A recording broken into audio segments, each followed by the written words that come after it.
বাংলাদেশের মানুষের নাগরিক হয়ে ওঠার যে লড়াই, সেই লড়াইয়ের জন্য আমাদের এই নতুন দল, সেই পার্টি, সবাই বলো। প্রিয় সংগ্রামী বন্ধুগণ, জুলাই গণ অভ্যুত্থান থেকে জাতীয় নাগরিক পার্টি আমরা প্রতিরোধ থেকে দেশ গঠনের দিকে কাজ করছি। এখন দরকার আপনাদের সহযোগিতা, আপনাদের দোয়া, আপনাদের সমর্থন। আপনাদের যে সমস্যাগুলো রয়েছে, আপনাদের যে আশা আকাঙ্ক্ষাগুলো রয়েছে, আমরা তার ভিত্তিতে কাজ করতে চাই। গণ অভ্যুত্থান থেকে তৈরি হওয়া দল, গণমানুষের দল, আমরা শহর থেকে বের হয়ে গিয়েছি। আমরা উপজেলা, জেলা, গ্রামগঞ্জে আপনাদের সাধারণ মানুষের সাথে মিশে যাব।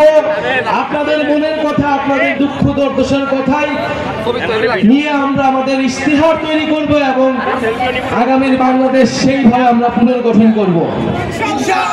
পঞ্চগড়ের সন্তান সার্জিস আলম, এই পঞ্চগড়ে থেকে তিনি ঢাকা বিশ্ববিদ্যালয়ে পড়াশোনা করেছেন এবং গণ অভ্যুত্থানে অংশগ্রহণ করেছেন। বৈষম্য বিরোধী ছাত্র আন্দোলনের ছিলেন অন্যতম সমন্বয়ক।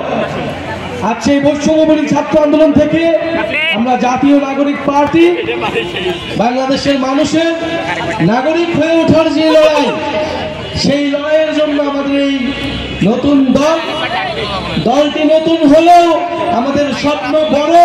আমরা মানুষের যেই গণ অভ্যুত্থানের যে জীবনদান, রক্তদান, তার ঋণ শোধ করতে এই দল। ফলে গ্রামে গঞ্জে, হাট বাজারে আপনারা এনসিপির বার্তা ছড়িয়ে দিবেন, মানুষের কথা শুনবেন এবং ইনশাল্লাহ আমরা খুব শীঘ্রই আমাদের বিজয় আসবে। যেইভাবে গণ অভ্যুত্থানে আমাদের বিজয় অর্জিত হয়েছিল, ইনশাল্লাহ আগামীর সংসদেও আমাদের বিজয় অর্জিত হবে। সার্জিস আলমের সাথে থাকবে। পঞ্চগড়ে কোনো নেতা আছে? বাংলাদেশে কোনো নেতা আছে? গণ অভ্যুত্থানে কোনো নেতা আছে?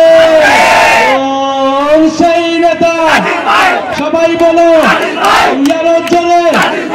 একসাথে একতালে সারা দেশে, পঞ্চগড়ে, দেবীগঞ্জে, সারা দেশে, সংসদে, সংগ্রামে, রাজপথে ছাত্রদের